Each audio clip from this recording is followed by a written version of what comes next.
My name is Tessa, and I never thought I'd be sitting in a stuffy conference room, staring down a long mahogany table, surrounded by people who barely knew me. The moment I walked into that room, I could feel the tension crackling in the air. My father had passed away just weeks before, and today was supposed to be about honoring his memory. But instead, it felt like a reality show gone wrong. You see, my dad had married my stepmom, Marlene, only a few years before his sudden death, and to say that she and I were on shaky ground would be an understatement. The last thing I expected was for her to laugh at me as if I were a punchline in a sick joke. As I sat there, the lawyer, a stern-looking man with salt and pepper hair, began to speak. I barely heard his voice, as my eyes flicked over to Marlene, who was sitting smugly to my right, her perfectly manicured nails tapping rhythmically on the table. She had a way of pretending I didn't exist, even when we were in the same room. The tension in my chest tightened as I recalled the last argument we had, a petty squabble about a family dinner that spiraled into accusations and hurt feelings. "She's just his accident," I could almost hear her say, that condescending tone ringing in my ears. "What would you have done in my shoes?" The atmosphere grew heavier as the lawyer cleared his throat, drawing my focus back to him. "We are here today to read the last will and testament of Mr. Andrew Lawrence." His voice was steady, but I could see the slight tremor in his hands as he unfolded the document before him. I glanced around the room, taking in the faces of my father's friends and Marlene's family.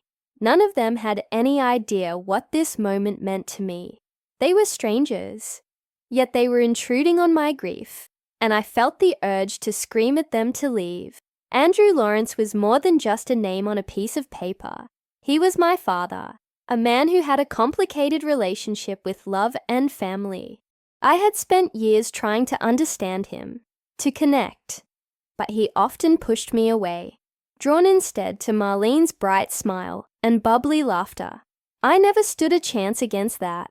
My parents had divorced when I was young, and as he remarried, it felt like I was losing a part of him to someone I barely knew. As the lawyer began to read my father's wishes, I felt the weight of the moment pressing down on me. "To my beloved wife Marlene, I leave the house and my savings account." The lawyer's voice droned on, but all I could think about was the life I never got to share with my dad. I had always imagined this moment to be different, filled with love and laughter, instead of this palpable animosity that seemed to seep into every corner of the room. "And to my daughter Tessa, I leave my collection of vinyl records." I blinked in disbelief. Vinyl records? My heart sank a little. It wasn't the grand gesture I had envisioned, a meaningful inheritance that would keep me connected to him. Just a few dusty records that had been collecting dust for years. And, the lawyer continued, "the rights to my unpublished manuscript." Suddenly, the room went silent. Marlene's laughter rang out, sharp and cold, like the crack of ice. "What a joke!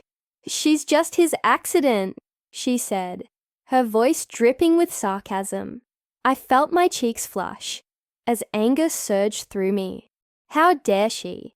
It was as if my entire existence was being reduced to a mere footnote in my father's life. I could feel the eyes of the room on me, some filled with pity, others with curiosity. I wanted to scream, to tell Marlene exactly how I felt, but I couldn't.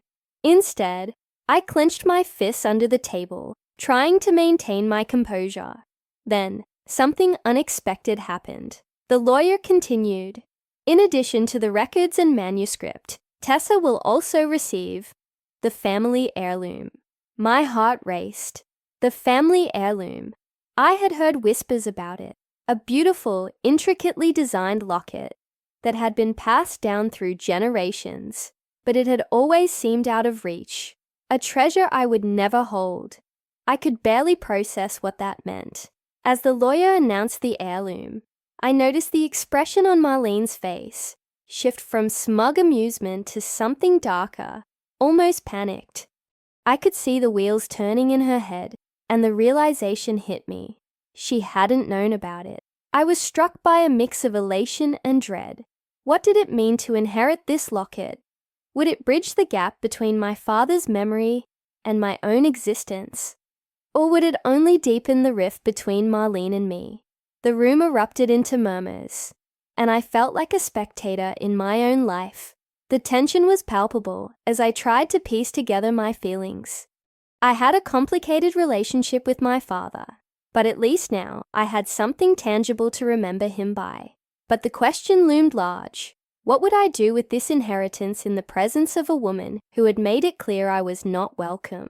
I held my breath as the lawyer began to wrap up, and I knew this was just the beginning of a much larger story.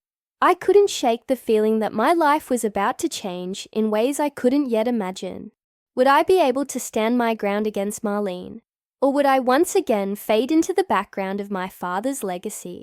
As I left the room that day, I couldn't help but wonder, how would this inheritance alter the course of my life? Would it finally give me the voice I had always longed for?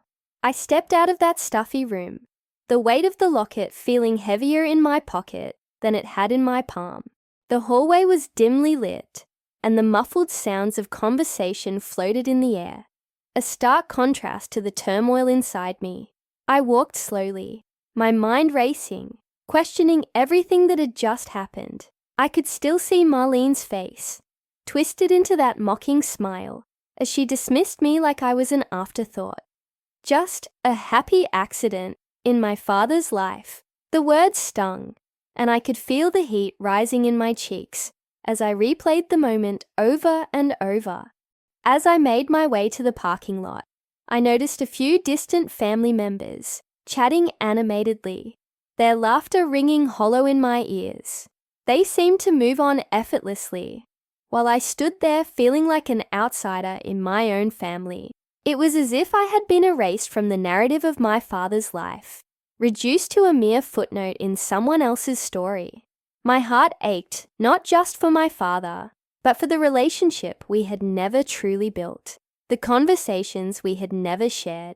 Once I reached my car, I sank into the driver's seat, gripping the steering wheel tightly. I could feel the familiar anxiety creeping in, that nagging voice reminding me of my insecurities. What was I supposed to do now? The locket was supposed to mean something, but all it did was remind me of the chasm between Marlene and me. I closed my eyes, took a deep breath, and tried to calm my racing thoughts. This wasn't just about a piece of jewelry. It was about reclaiming my place in a family that seemed determined to keep me at arm's length. I drove home in a daze, the streets blurring past me as I replayed the events of the day. My childhood home appeared in the distance, and a sense of nostalgia washed over me. It was the same house where I had spent countless weekends with my father, playing board games and watching movies. Those memories felt so distant now, overshadowed by the reality of my father's passing and the new dynamics that had been set in motion. The house was quiet when I entered, a stark contrast to the chaos of my emotions. I kicked off my shoes and wandered into the living room. Dust motes danced in the sunlight filtering through the window, and for a moment, I felt a wave of warmth wash over me. But that warmth quickly dissipated as I caught sight of the empty chair where my father used to sit. I sank onto the couch, staring at the walls that felt more like a museum than a home. Each picture frame held a story, yet I felt like I barely knew the man who had once filled this space with laughter. I pulled out the locket, letting it dangle from my fingers. It caught the light, shimmering with a beauty that was almost mocking. I had to know what it contained, yet I was terrified of what it might reveal. With trembling hands, I opened it, and my breath caught in my throat. Inside was a small photograph of my father, but it was the other side that struck me. The inscription, "Forever my daughter, always my joy." Tears welled in my eyes as those words echoed in my mind. This was a piece of my father I had never known, a side of him that felt so far removed from the man I had seen in recent years. I was both heartbroken and uplifted. tangled in a web of emotions that seemed impossible to untangle. Why hadn't he told me this? Why hadn't he shared these sentiments with me when it mattered? I spent the rest of the evening in a haze, lost in memories of my father and all the moments we never had. I pulled out old photo albums, flipping through pictures of family vacations, birthdays, and holidays. Each image was a reminder of the bond we could have had, but also of the distance that grew between us over the years. I could almost hear his voice, feel the warmth of his hugs, and yet the laughter felt ghostly, haunting me with what could have been. As the night wore on, I finally made my way to bed, but sleep eluded me. I tossed and turned, my mind racing. I couldn't shake the image of Marlene's condescending smile, nor the weight of the locket on my chest. It was a reminder that I was still here, still fighting to carve out my own space, in a world that seemed determined to push me aside. The next morning, I woke with a sense of determination that I hadn't felt in a long time. The locket felt like a spark, igniting something within me. I needed to understand my father's intentions, the legacy he left behind, and what it meant for me moving forward. I couldn't allow Marlene to dictate my relationship with my father's memory or my rightful place in this family. I grabbed my phone and made a decision. I would reach out to the lawyer, Mr. Collins. I needed to discuss the will in more detail, to understand every implication, every word that could help me navigate this new reality. I dialed his number, my heart racing. Would he be as dismissive as Marlene, or would he see the importance of my voice in this matter? As the phone rang, I took a deep breath, steadying myself. This was a step forward, a chance to reclaim my narrative. I had to know what my father truly wanted for me, and I wouldn't let anyone, especially Marlene, stand in my way. With a resolve I didn't know I possessed, I was ready to face whatever came next. The phone finally connected, and I was greeted by a smooth, professional voice. Mr. Collins speaking. I could hear the rustle of papers in the background, and it felt oddly comforting, as if I were finally stepping into a world where my father's choices were being honored rather than dismissed. Hi, Mr. Collins. This is Emily. I'm calling regarding my father's will. I could hear the faintest pause on the other end, a moment of recognition, and it felt like the scales were tipping in my favor. Of course, Emily. I've been meaning to reach out to you. How can I assist you today? His tone was neutral, perhaps even a little warm, and I felt the knot in my stomach loosen just a bit. I took a deep breath, letting my nerves settle. I'd like to discuss the details of the will. I think I might have some questions about my inheritance and what it all entails. Absolutely. We can go through it step by step. Would you prefer to meet in person or discuss this over the phone? I hesitated for a moment. There was a part of me that wanted to see him face to face, to be in the same room where my father's decisions were made, but I knew that sometimes the comfort of familiarity could be misleading. Let's do it over the phone for now. I'm in a bit of a sensitive situation with my stepmother. Understood. Let's begin then. As he read through the clauses of the will, I felt my heart race with every word. He spoke about various assets. My father's house, his savings, the small art collection he had amassed over the years. Then, we reached the section that would determine my future. And in the event of my passing, I leave my daughter, Emily, a sum of $100,000 to be used for her education, living expenses, or any other purpose she deems fit. My breath caught in my throat. $100,000. It was more than I had ever imagined, especially in light of Marlene's dismissive comment just days before. It was as if my father was reaching out from beyond the grave, trying to pull me back into the light. But then Mr. Collins continued. However, the funds will be released in increments and are contingent upon your enrollment in an accredited institution. I felt a rush of emotions, relief and excitement, but also a creeping doubt. What do you mean by increments? How does that work? He explained that the money would be divided into disbursements, available only after I could prove my educational enrollment. It was a safety net, a way to ensure I was using the funds for their intended purpose. But it also felt like a double-edged sword. And if I don't enroll in school? I asked, my heart sinking.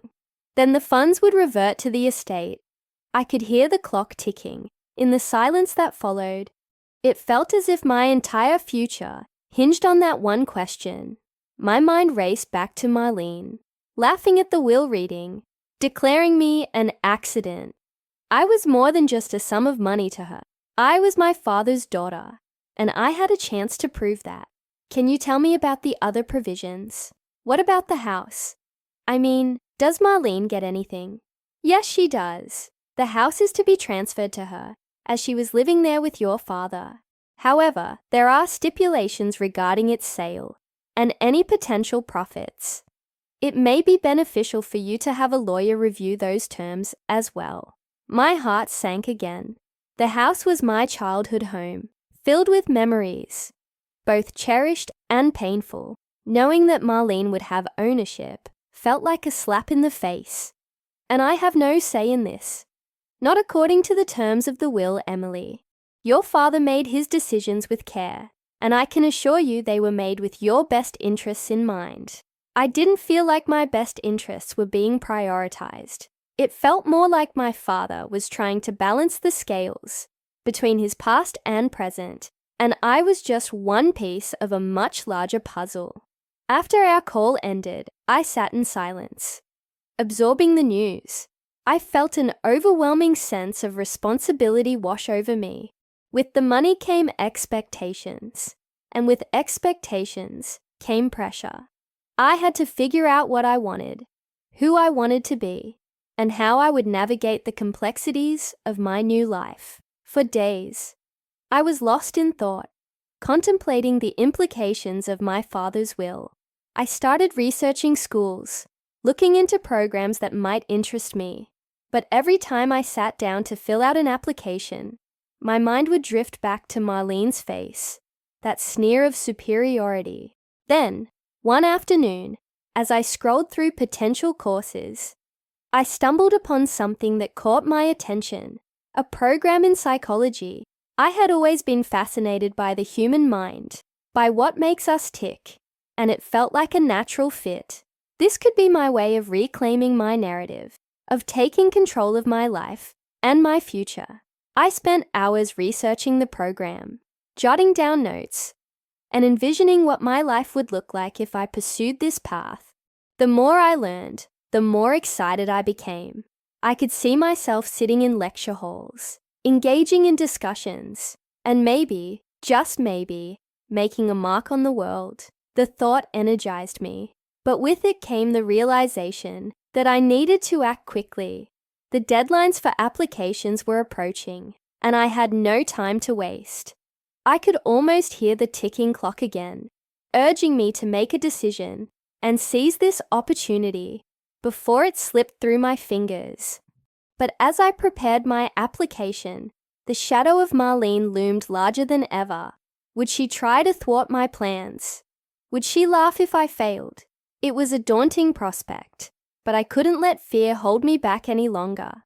I owed it to my father, to myself, and to the little girl who once believed in her dreams. I took a deep breath and pressed submit on my first application. It was a small step, but it felt monumental. I was moving forward, and I was ready to embrace whatever came next, even if it meant facing Marlene head-on. I remember the moment I pressed submit. My heart raced, as if I had just jumped off a cliff, exhilarated and terrified all at once. This was it, the first step into a future I could only dream of a few months ago. As the confirmation email popped up in my inbox, I felt a rush of relief, but it was quickly overshadowed by the nagging thought of what Marlene might do next. I had no idea how she would react to my newfound ambition, but I couldn't afford to dwell on it. I had more applications to fill out and deadlines to meet. The days turned into weeks, and each time I received a notification from the schools, my stomach would do flip-flops. Rejections felt like daggers, but acceptances felt like lifelines. I tried not to let Marlene's voice echo in my head, reminding me I was just an accident.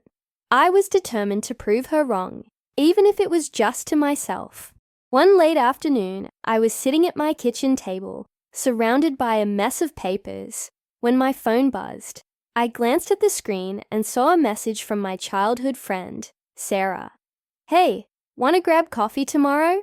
I think we need to catch up." I couldn't remember the last time I had spent time with anyone outside of my studies, or the whirlwind of family drama. "Sure, what time?" I typed back, excited to reconnect. The next day, we met at our favorite coffee shop, a small cozy place with mismatched furniture and the smell of freshly baked pastries. As soon as I walked in, I spotted Sarah sitting at a corner table, her blonde hair catching the sunlight filtering through the window. "Hey you," she exclaimed, standing up to hug me. "It's been ages. How have you been?" We settled into our chairs, and as I sipped my caramel macchiato, I found myself sharing everything about my father's passing, the will reading, and Marlene's cruel words. I had held so much in for so long, and it felt cathartic to let it out. "I can't believe she said that," Sarah said, her eyes wide. "You're not just an accident. You're so much more than that. You're smart, driven, and you've got a heart of gold. I've always admired how you push through tough times." Her words warmed me, but I still felt that familiar doubt creep in. "I don't know, Sarah. What if I'm not good enough? What if I fail?" Marlene's voice is hard to shake off. "Forget her. What do you want? What's your dream?" I leaned back, contemplating her question. "I want to help people, to make a difference. I want to advocate for those who can't advocate for themselves. That's why I'm applying to law school." Sarah beamed. "That's amazing. You'll be incredible at it. Just focus on that. You're writing your own story now, and it's going to be a beautiful one." Her encouragement was a balm to my soul.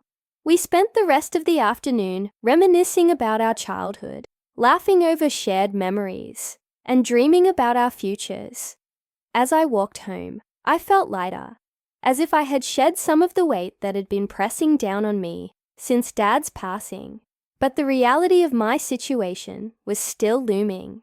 I was still waiting for the final decisions on my applications, and uncertainty gnawed at me. I tried to stay positive, but there were moments when I caught myself staring at the wall, lost in thought. Then, one evening, as I was sorting through some old boxes in the attic, I stumbled upon a stack of letters. They were from my father. I hadn't seen them in years, and I felt a wave of nostalgia wash over me.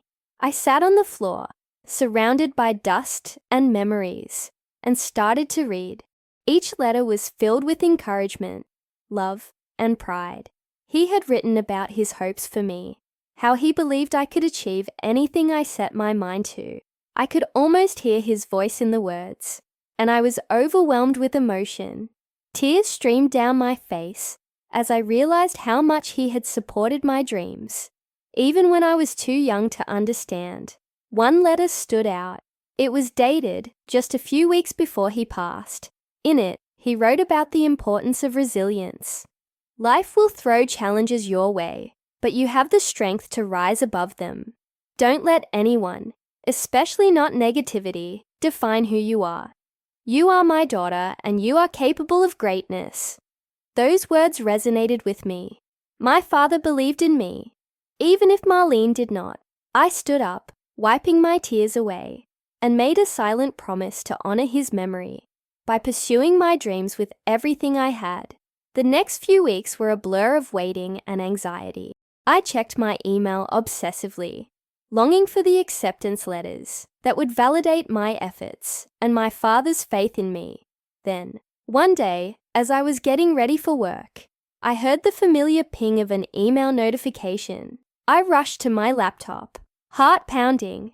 I opened the email and stared at the screen, disbelief washing over me. I had been accepted. My dreams were unfolding before me, and for the first time in what felt like an eternity, I dared to hope. I picked up my phone, eager to share the news with Sarah. I couldn't wait to hear her reaction, but as I dialed, my excitement was interrupted by another notification. This one was from the law firm handling my father's estate.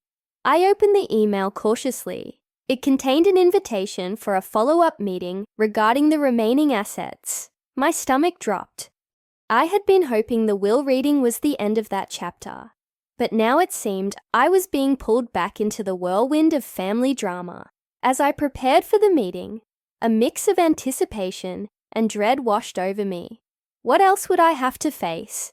Would Marlene be there, ready to undermine everything I had fought for? My heart raced at the thought, but I knew I couldn't turn back now. I had come too far to let fear dictate my choices. As the day of the meeting approached, I found myself oscillating between excitement about my acceptance into the program and anxiety about the potential confrontation with Marlene. I kept envisioning her smug expression, the way her laughter had pierced through the somber atmosphere of the will reading. "She's just his accident," she had said, as if I were a mere afterthought in my father's life. But now I was determined to claim my place, not just as his daughter, but as someone worthy of respect and recognition.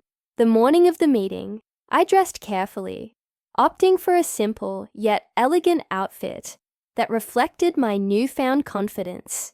I glanced in the mirror, reminding myself that this was my moment. I wasn't just going to sit there and let my father's legacy be overshadowed by Marlene's disdain. I was ready to stand my ground, no matter what her reaction would be. Arriving at the law office, I was struck by the building's imposing facade. The polished marble floors and high ceilings felt overwhelmingly formal. I could feel the weight of the moment pressing down on me as I stepped into the waiting area. I was surrounded by the silent, sterile atmosphere of legal matters, and it felt like I was stepping into a world where emotions were kept at bay. I took a deep breath, reminding myself that I was here for a reason. As I sat down, I noticed a small group of people gathered in one corner, their hushed voices barely rising above the sound of my own thudding heart. I recognized a couple of distant relatives, and, of course, Marlene. She was dressed in a tailored suit, looking every bit the corporate powerhouse, which made me feel even smaller in my simple dress. But I quickly reminded myself that appearances could be deceiving. Underneath that polished exterior, she was still the same woman who had belittled my existence. The lawyer, Mr. Henderson, emerged from his office, a serious expression etched on his face. "Thank you all for coming. I understand this is a difficult time, but we have some important matters to discuss regarding the distribution of your father's assets." His voice was calm and steady, but I could see the tension in the room. I felt my palms grow clammy as he motioned for us to follow him. As we entered the conference room, I took a seat at the long polished table, trying to project an air of confidence. Mr. Henderson began by outlining the financial aspects of my father's estate. He spoke about properties, investments, and savings, numbers flying around the room that made my head spin. But one thing stood out. There was a significant portion of my father's assets that had been set aside for me. I felt a thrill of victory wash over me, but I was careful not to let it show. I didn't want to give Marlene any satisfaction in seeing me rattle. Then came the moment I had been dreading. Mr. Henderson cleared his throat and addressed Marlene directly. "As you know, your late husband wanted to ensure that his children were provided for." He paused, his gaze shifting between the two of us, and I felt the weight of the room shift as everyone leaned in. "However, there are stipulations that come with the inheritance." Marlene's expression darkened, and I could feel her eyes boring into me, searching for any sign of weakness. But I held my ground, focused on the lawyer's words. Your father wanted to ensure that there was no misunderstanding about the nature of your relationship. He glanced at me. Specifically, he wanted to clarify that you, Alyssa, are to receive a portion of his assets outright, contingent upon achieving specific milestones in your life. My heart raced. What did he mean by that? Achieving milestones. I felt Marlene's gaze shift from me to the lawyer. Her curiosity piqued. And what exactly does that mean? She interjected, her voice sharp. Mr. Henderson continued, it means that your father wished for Alyssa to succeed on her own merits. The estate has set aside funds for her education and future endeavors, but she must fulfill certain criteria to access the full inheritance. Marlene scoffed, crossing her arms defiantly. So what? She has to prove she's worthy. This is ridiculous. Her tone dripped with disdain, and I felt my blood boil. I wanted to shout at her, to tell her that my worth wasn't measured by a dollar amount or a checklist, but I knew that wouldn't help my cause. Mr. Henderson maintained his composure. Your father believed in the importance of personal growth and responsibility. He wanted to ensure that Alyssa had the tools to carve her own path in life. Marlene rolled her eyes, but I caught a glimpse of uncertainty flashing across her face. Perhaps she realized that my father had not only left me money, but a chance to build something meaningful. The thought made me feel empowered, and I straightened in my seat, ready to defend my place. As the meeting progressed, I absorbed every detail. Mr. Henderson outlined the educational funds, real estate properties that could be rented out, and the stocks that would mature over time. I listened intently, weighing my options, envisioning how I would use these opportunities to craft a future that was truly mine. I could almost hear my father's voice encouraging me, reminding me that I was capable of so much more than I had ever thought possible. Finally, the meeting came to a close, and I felt a mixture of relief and determination. As I left the law office, I knew that this was just the beginning. I had a long road ahead, but for the first time in a long while, I felt like I was finally on the right path. I was ready to step into my own light, to embrace my identity, beyond just being his accident. Little did I know, the challenges ahead would test my resolve in ways I never could have imagined. As I stepped out of the law office, the sun warmed my face, and the bustling city around me felt different. It was as if the world had shifted just a little, allowing me to take my first real breath of independence. I took a moment to savor that feeling, the rush of possibility filling me up like I had just stepped off a roller coaster, adrenaline coursing through my veins. But beneath the excitement lingered a thread of anxiety. What did it truly mean to build a life for myself? The enormity of that question loomed large as I navigated through the busy streets, each step resonating with the new weight of my choices. Back at my apartment, I flopped onto the couch, my mind racing. I spread out all the documents Mr. Henderson had given me, feeling like they were more than just papers. They were the blueprint for my future. I traced my fingers over the figures, the potential they represented, and I couldn't help but wonder, what would I really do with this? What was my passion, my purpose? I needed to dig deep and find out. Days turned into weeks, and I threw myself into learning everything I could about managing investments, real estate, and financial planning. I spent hours at the local library, poring over books and articles, and even enrolled in an online course about personal finance. Each lesson ignited a spark in me, and I began to feel more in control, more like the architect of my destiny. I started to visualize the business I wanted to build, a community center that focused on education and empowerment for young women like me, who felt lost or uncertain about their future. But with every step forward, a nagging voice in the back of my mind kept whispering doubts. Was I really cut out for this? Could I truly turn my father's legacy into something meaningful? Those moments of self-doubt often hit when I least expected them, like when I was in the middle of a particularly challenging module or trying to secure my first small investment. I could feel the weight of expectations, both my own and those I imagined others had of me, pressing down. One evening, after a particularly grueling day of trying to manage numbers that seemed to have a mind of their own, I decided to reach out to my childhood friend, Clara. She had always been my sounding board, the one who knew me before all of this unfolded. We met at our favorite cafe, and the moment I saw her, I felt a sense of calm wash over me. As we settled into our usual booth, I spilled out everything: the pressure, the excitement, the dreams I was beginning to mold. Clara listened intently, her eyes lighting up with every word I shared. "You're doing something incredible. You know that, right?" she said, her voice steady and reassuring. "It's okay to be scared, but you're not alone. You've got this." Her encouragement was a balm to my soul. I asked her, "Have you ever felt overwhelmed by expectations? How do you deal with it?"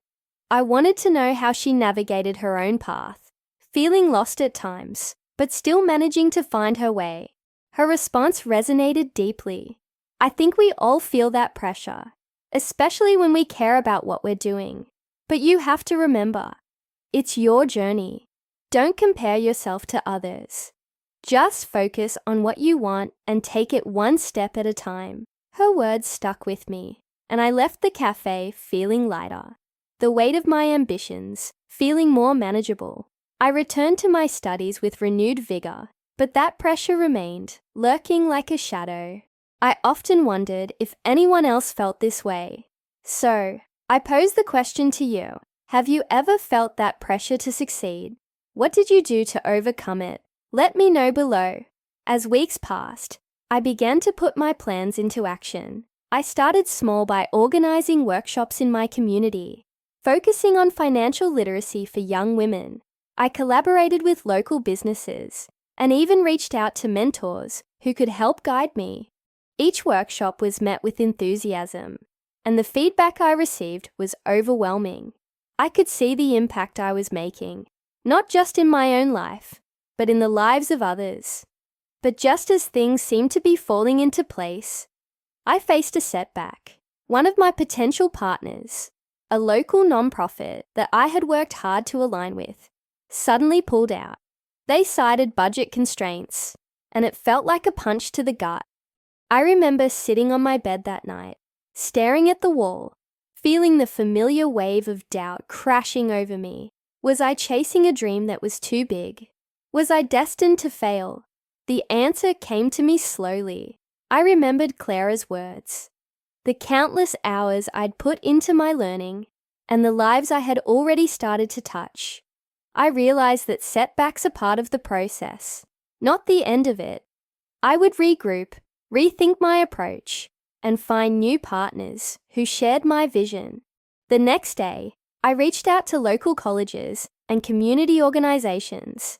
I attended networking events and shared my mission with anyone who would listen. Slowly but surely, I began to rebuild my connections. The more I engaged, the more motivated I became. I wasn't just fighting for my dream anymore. I was fighting for all the young women who felt just as lost as I once did. With every small victory, I felt that initial spark of empowerment grow stronger. I was no longer just my father's daughter. I was becoming my own person, carving out a space in the world that felt true to me. And just when I thought I was on the right track, another challenge awaited. It was during one of my workshops when a young woman shared her story with me, her voice trembling with emotion. She had faced incredible obstacles, and as she spoke, I saw the reflection of my own struggles in her eyes. It hit me hard. This journey was never just about me. It was about the community we were building together, about lifting each other up and making a real difference. As I left that workshop, I felt a sense of purpose settle in my chest. I was ready to embrace whatever came next, knowing that each challenge would only strengthen me. The road ahead might be daunting, but it was also filled with potential, just waiting for me to seize it. And so, I pressed on, determined to see this through to the end, ready to share the next chapter of my story with all of you. The following weeks flew by in a whirlwind of activity. I was knee-deep in planning my next workshop, which I had decided would focus on financial literacy for women. It felt like the perfect topic to tackle, especially after all the chaos that had surrounded my father's passing and the subsequent will reading. I wanted to empower women to take control of their financial futures, just as I was learning to do with mine. The irony of it all wasn't lost on me. Here I was, trying to piece together my own financial life while also helping others navigate theirs. But that's what life is about, right?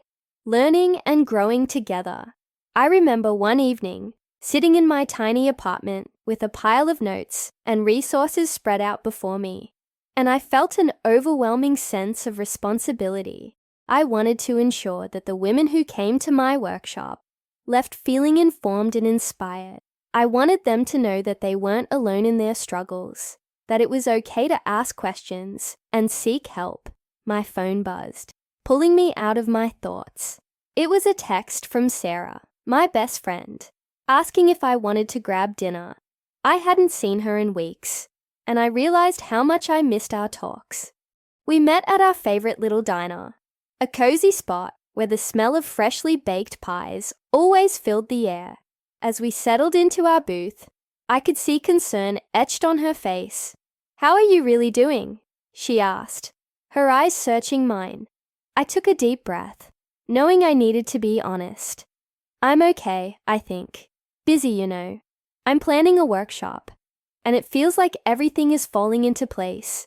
But there's still this weight hanging over me. It's like I'm still processing the will reading and everything that happened." Sarah nodded, her expression softening. "I can't imagine how hard that must have been. How's your stepmom handling everything?" I shrugged, stirring my coffee absent-mindedly. She's been herself. I don't know if she's grieving or if she's just focused on what she can gain from this. It feels like there's a wall between us." "That sounds tough," she replied, reaching across the table to squeeze my hand. "You have to take care of yourself, though.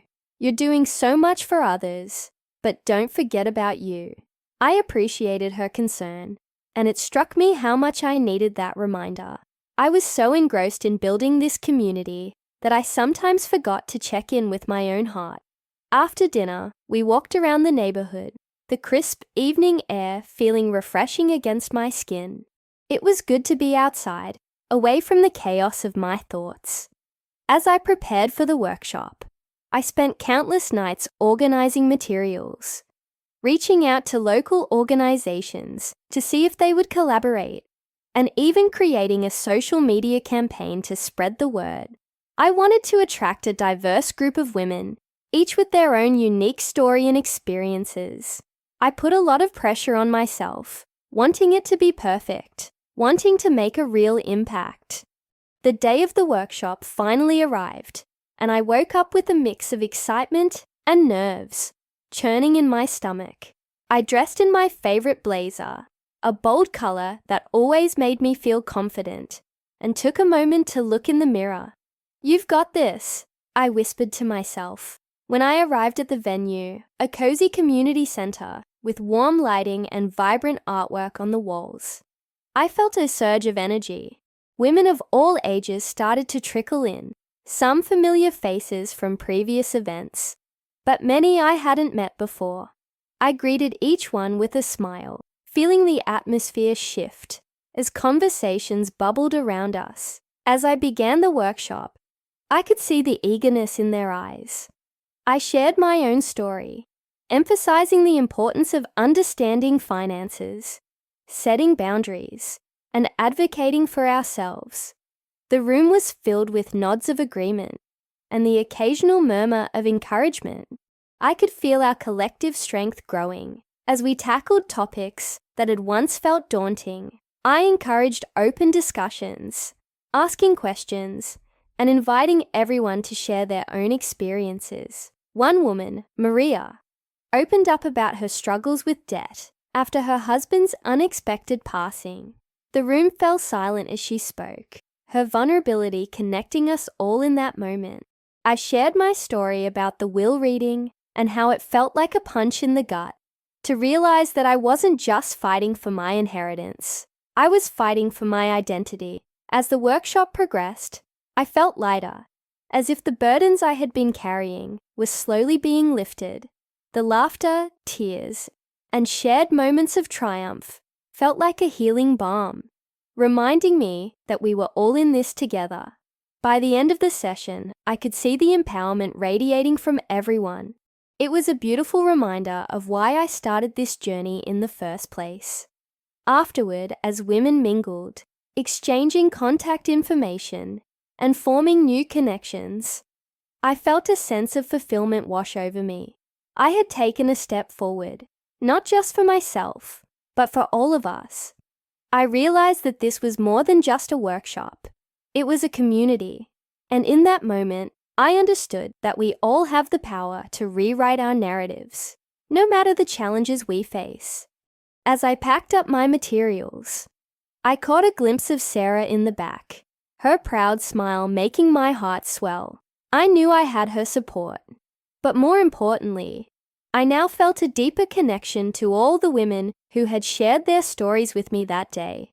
This journey was far from over, but I was ready to face whatever came next, armed with knowledge, strength, and a newfound sense of belonging. The days following the workshop felt like a whirlwind. I was riding high on the energy we had created together, but the reality of my father's passing continued to linger like a shadow. The echoes of laughter and tears from that day reminded me that life was meant to be lived fully. Even amidst grief, I spent those days reflecting on the lessons learned, not just from my own journey, but from the incredible women who had shared their vulnerabilities with me. Each story was a thread woven into the fabric of my understanding, and I felt a growing responsibility to honor those stories, just as I wanted to honor my father's memory. Then came the day of the will reading.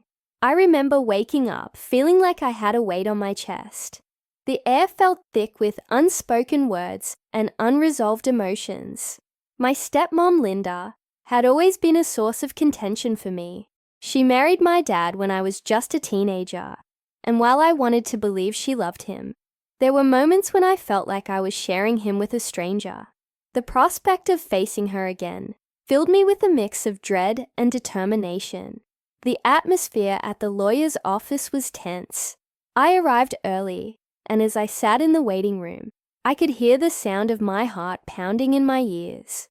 I watched as other families came and went, their faces a mixture of anxiety and anticipation. I reminded myself that I had come this far. I wasn't going to back down now. When the door finally opened, I was ushered into a sterile conference room where my dad's lawyer, Mr. Peterson, sat at the head of the table, flanked by Linda and my half-brother, Jake. There was an awkward silence as I took my seat. Linda looked at me with a mixture of pity and indifference, her eyes darting away as if she couldn't bear to hold my gaze for too long. Jake, on the other hand, offered me a weak smile, his youthful features betraying the unease we all felt. Mr. Peterson cleared his throat and began reading through my father's wishes, his voice steady and professional. I tried to focus on his words, but my mind kept racing back to the memories of my dad and the questions swirling in my head about what this would all mean for me. As the reading progressed, it became clear that my father had left behind a complicated legacy. The house where I grew up was to be sold, and the proceeds divided among my stepmom and me, a decision that stung more than I anticipated. But what hit me the hardest was when Mr. Peterson began to read the section pertaining to personal items. He paused, looked at me, and then, with a slight hesitation, began to list the possessions that were to be given to me. His vintage guitar, his journal, and the family heirloom necklace. The words hung in the air like a question mark, And for a moment, I felt the weight of all those moments we had shared. I could almost hear him strumming that guitar, the melodies filling our home with warmth. The journal was a trove of his thoughts, dreams, and perhaps regrets. A piece of him I longed to delve into, but it was the necklace that caught me off guard. It was a delicate piece, passed down through generations, and I knew how much it meant to my dad. As I processed the implications of these gifts, I could sense Linda's discontent brewing. She shifted in her seat, the muscles in her jaw tightening as her lips pressed into a thin line. I could almost hear her internal monologue, questioning why my dad would leave anything of value to me. Her laughter at the workshop echoed in my mind, a cruel reminder of the judgment I had felt from her in the past. "Is that it?" she scoffed, breaking the silence that had settled uncomfortably over the room. "A guitar and some trinkets? Really? He always did have a soft spot for you, didn't he?" Her words dripped with sarcasm, and I felt my blood boil. I wanted to shout back, to defend my father's love for me and the significance of what he left behind, but I held back, knowing that any reaction would only fuel her disdain. Mr. Peterson cleared his throat again, directing our attention back to the legalities of the will. "There are also financial provisions set aside for both of you, which we will discuss in detail shortly." I took a deep breath, trying to keep my composure. I couldn't let her taunts get to me. This was my moment to honor my father's memory, not to engage in a petty battle over his love. As the reading continued, I found myself zoning out, staring at the wall, imagining my dad sitting in this very room, laughing at Linda's jabs, reminding me to rise above the noise. The will was about him, not us, and I needed to stay focused on that. When it finally concluded, the tension in the room felt almost palpable. I could sense Linda's frustration simmering just below the surface, and as she stood to leave, she shot me one last glare. "Enjoy your little gifts," she said coldly, "but don't forget you're just his accident." The words hung in the air, stinging my heart. I wanted to respond, to stand up for myself, but I felt so tired. Instead, I took a deep breath, allowing the anger to wash over me without letting it define me. "I'm not an accident," I said quietly, but firmly. "I'm a part of him, just like you are." With that, I turned and walked out of the room. I felt a mix of triumph and sorrow as I left, knowing I had stood my ground. I glanced at the guitar case in my hands, the weight of it grounding me. It was a gift that reminded me of my dad's love, a love that wasn't diminished by Linda's harsh words. I was determined to cherish every piece of him that I had been given.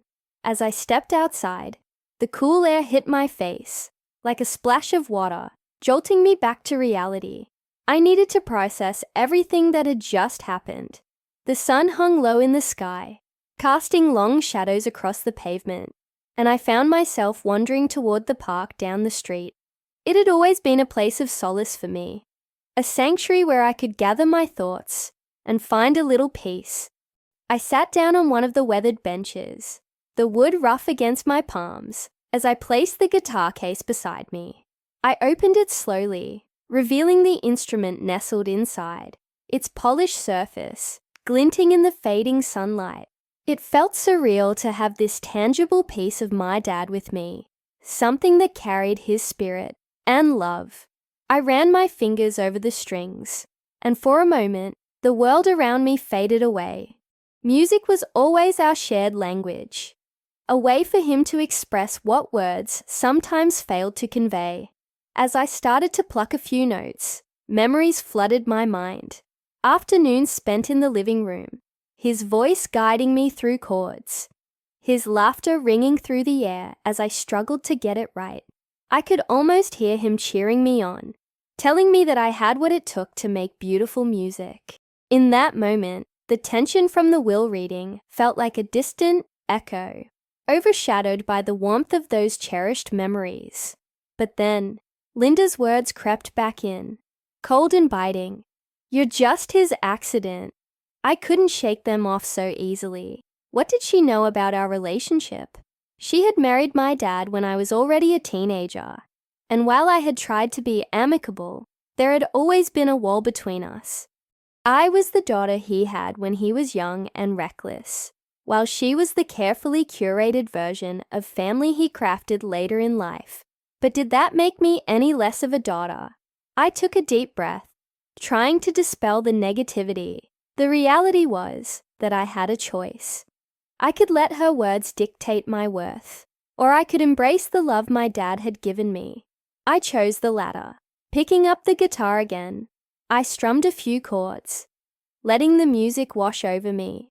It was cathartic, each note releasing a bit of the anger, the hurt, and the frustration I had been holding on to.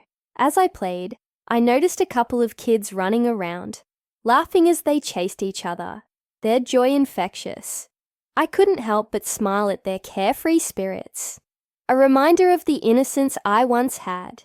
My dad had always encouraged me to find joy in the little things, and as I sat there, lost in my thoughts and the rhythm of my music, I felt a flicker of that joy returning.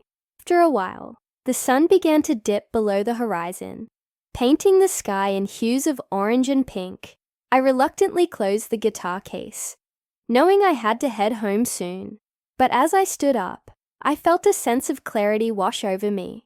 I had faced Linda today, stood my ground, and though her words stung, I realized they didn't define me. I had my own life, my own experiences, and a legacy from my dad that was worth so much more than her judgment.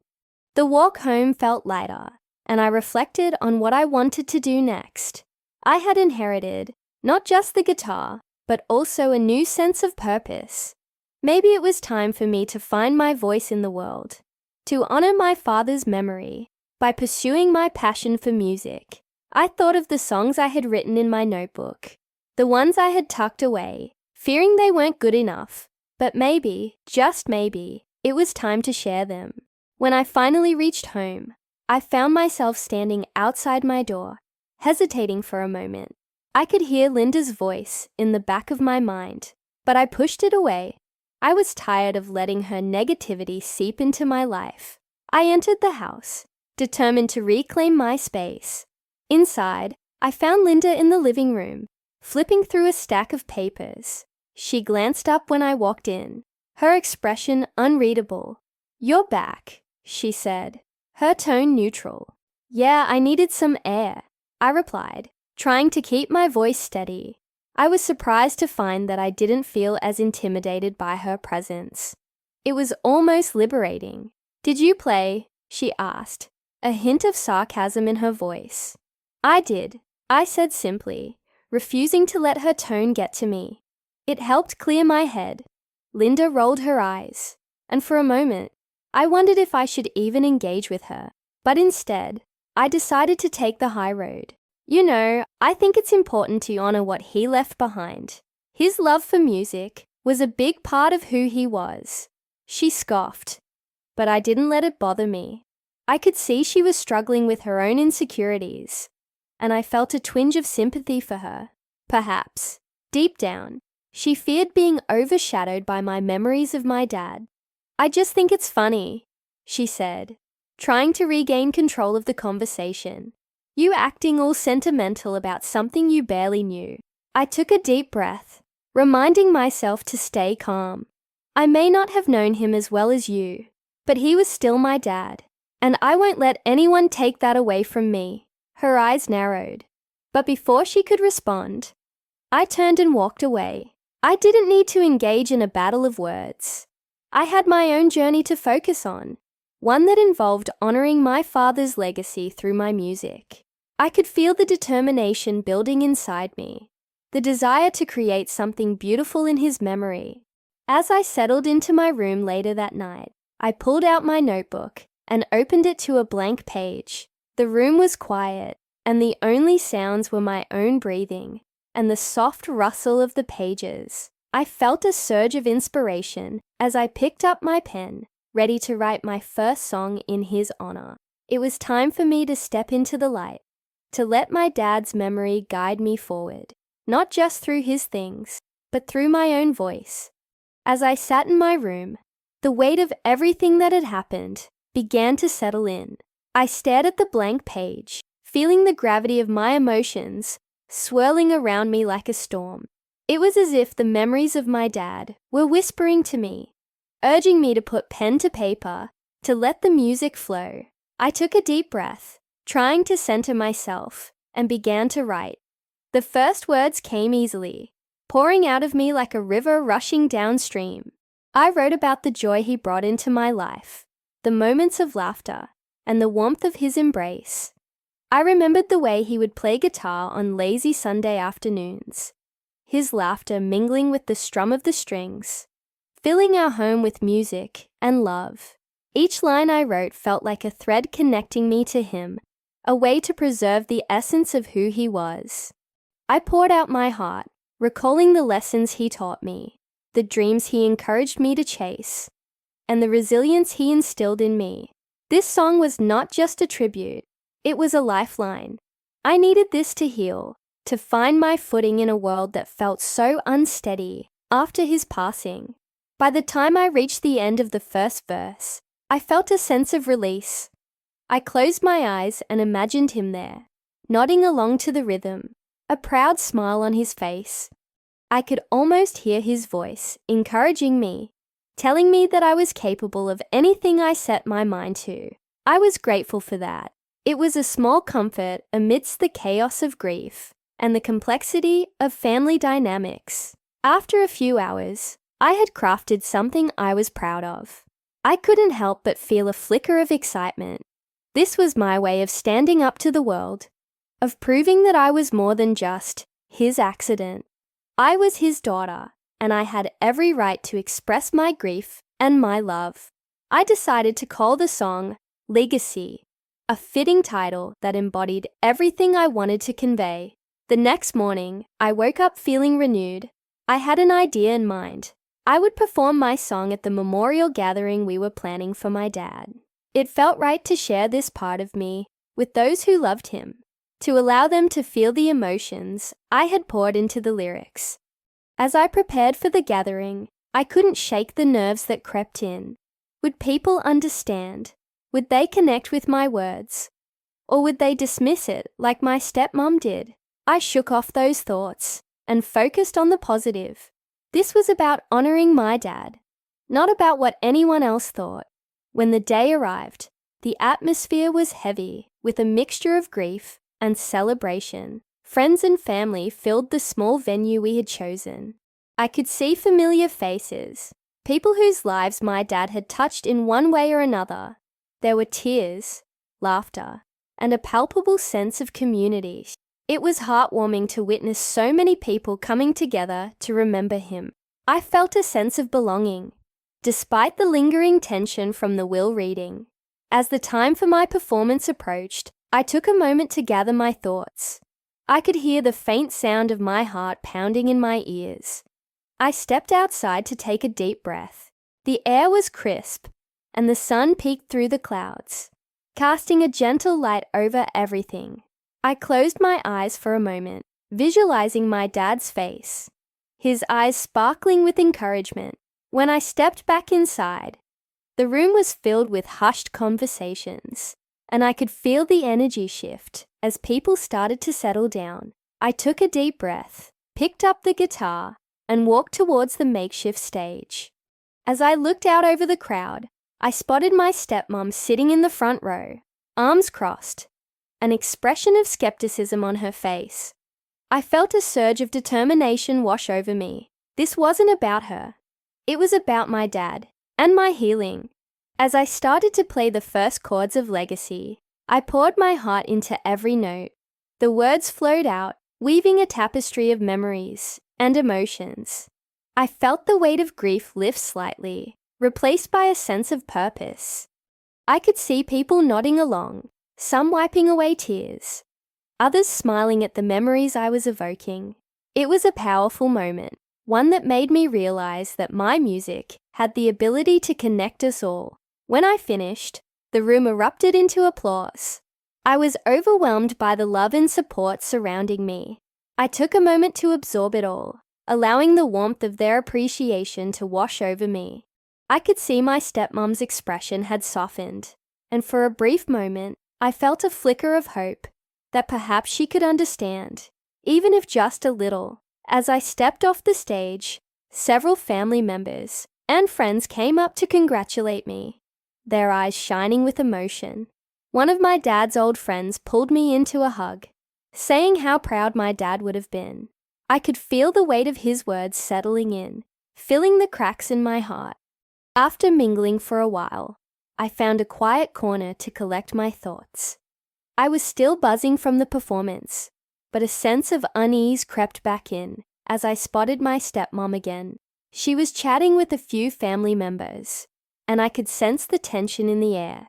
I had no idea what she was saying, but I couldn't shake the feeling that she was still determined to undermine my efforts.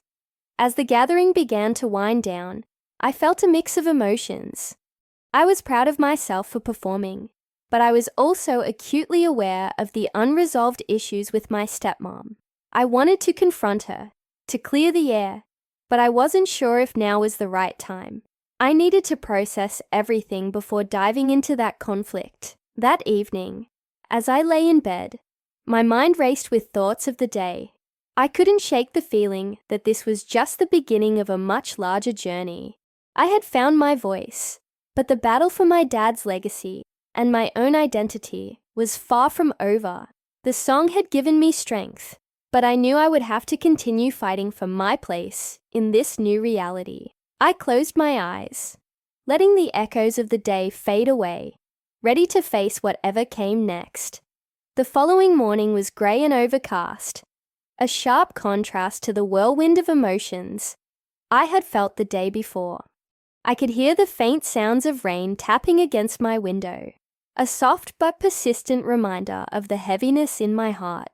As I stared at the ceiling, I couldn't help but replay the events from the will, reading over and over again, the laughter echoing in my mind. My stepmom's dismissive remark still felt like a punch to the gut. "She's just his accident."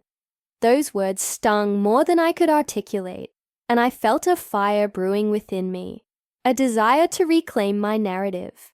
After a quick breakfast, I decided to go for a walk to clear my head. I laced up my sneakers and stepped outside, the cool air wrapping around me like a comforting blanket. Each step felt intentional as I walked through our neighborhood, passing familiar houses and trees that had witnessed so many of my childhood memories. I thought about my dad and how he had been my anchor. Losing him had been like losing a part of myself, and now it felt like I had to figure out who I was without him. As I continued walking, I found myself at the small park where I used to play as a child. The swings creaked in the wind, and I could almost hear my laughter mingling with the sound of children playing. I sat on a bench, closed my eyes, and took a deep breath. My mind drifted to the unfinished business I had with my stepmom. I had to confront her, not just for me, but for my dad's memory. He wouldn't have wanted me to shrink away, to be silenced by her hurtful words. The rest of the day dragged on, filled with mundane tasks that felt meaningless. I tried to focus on work, but my mind kept wandering back to the confrontation I knew was inevitable. As evening approached, I felt a mix of determination and dread. I decided I would call her. It was time to have that talk. I picked up my phone, my hands trembling slightly. It rang a few times before she answered, her voice sounding surprised. "Hello? Hi, it's me," I said, trying to sound calm. "Can we talk?" "Sure, what's on your mind?" she replied, her tone neutral, but I could sense an edge beneath her words. "I think we need to clear the air about yesterday," I said, my heart racing. "Your comment really hurt me." There was a pause on the other end. "Oh, come on. It was just a joke," she finally said, almost dismissively. "A joke? You called me an accident. How is that funny?" I shot back, my voice rising with each word. "I didn't mean it like that." You know how family gatherings can be tense. I thought it was lighthearted, she replied, her voice defensive. Lighthearted for whom? You don't get to decide how I feel about it, I said, feeling a surge of courage. My dad loved me, I know that, but your words made me feel like I'm just a burden, a mistake in his life. There was another silence, and when she spoke again, her voice was quieter. I never meant for you to feel that way. I didn't know how to handle everything. It's been difficult for all of us. Difficult? You think you're the only one who lost someone? I asked, frustration bubbling over. I lost my dad, and now I have to deal with you trying to erase me from his legacy. I'm not trying to erase you, she said, her tone softening. I just want to make sure everything goes smoothly. I care about this family too. Then show it, I replied, my voice steady but firm. I need you to respect my place in this family and in his legacy. I want to be part of the decisions moving forward. I want to honor him, not hide away. The silence stretched again, and I felt a mix of hope and anxiety. Okay, she finally said, her voice small. I can do that. I'm sorry for how I handled things yesterday. I'll try to do better. Her response didn't entirely ease the tension, but it felt like a step forward. Thank you, I said, meaning it. We both loved him. We can figure this out together. After we hung up, I felt a wave of relief wash over me. I had spoken my truth, and that was a victory in itself. It didn't erase the hurt, but it opened the door for healing. Maybe my stepmom wasn't completely lost to her bitterness. Perhaps there was a way for us to coexist, to honor my dad's memory, while navigating this new family dynamic. That night, I sat down with my guitar, letting the strumming of the strings soothe my racing thoughts. Music had always been my refuge, a way to express the emotions I struggled to articulate. I began to write a new song, one that spoke of resilience, of finding one's place, and of healing in the aftermath of loss. As the notes filled the room, I felt lighter. I was not just my father's daughter. I was a force in my own right. I would carve my path, and nothing would deter me from honoring his legacy. The fight for my identity was far from over, but I was ready to face whatever came next. With each chord, I felt empowered, ready to embrace the future, whatever it may hold. I remember that night clearly, as I poured my heart into the music. Each note felt like a piece of my soul escaping, and with every strum, I could feel the heaviness of the past beginning to lift. The song I was writing wasn't just about loss. It was about rebirth, about standing tall in the face of adversity. I realized that while my dad was gone, his spirit lived on in me, and I had the power to shape my own story. Over the next few weeks, I dedicated myself to this new path of healing. My stepmom and I began to communicate more openly. We found ourselves sharing memories of my dad, laughing over his terrible puns, and sharing the moments that made him the man we both loved. It was awkward at first, but slowly, it became a ritual that brought us closer.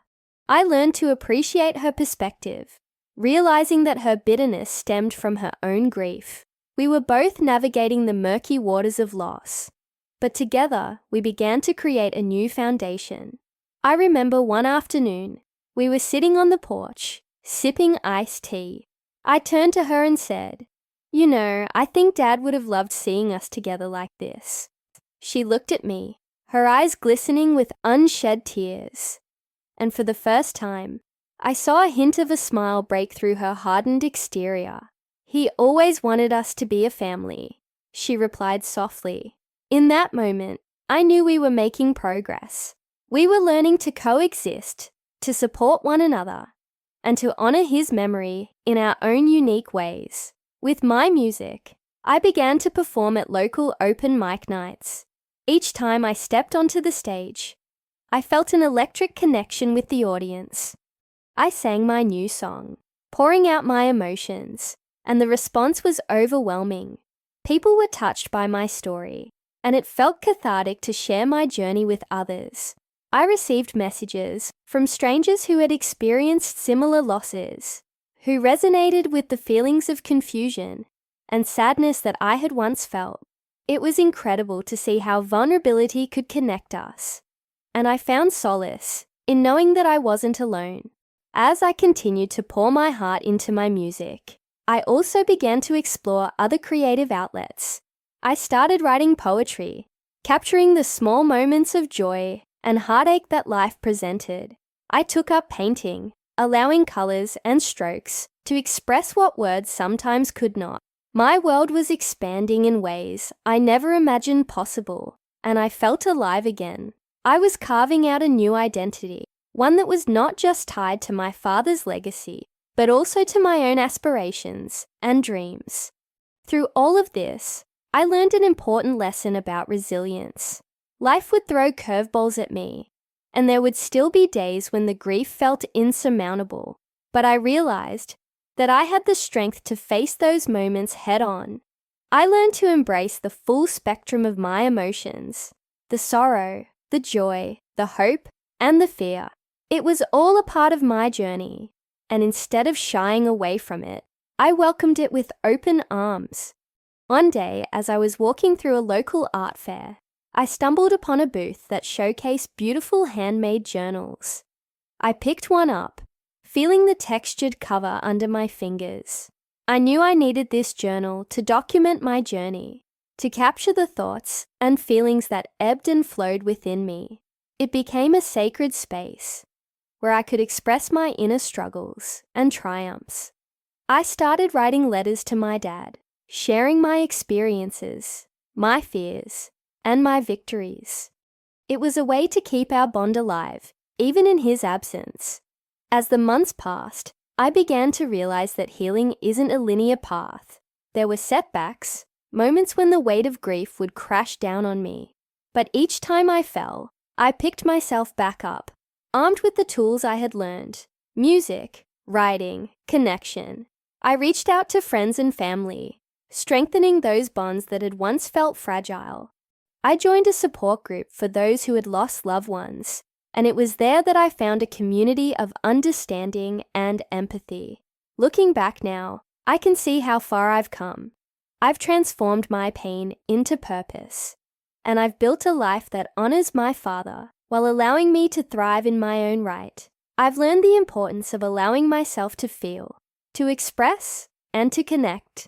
I've realized that grief is not just something to be endured.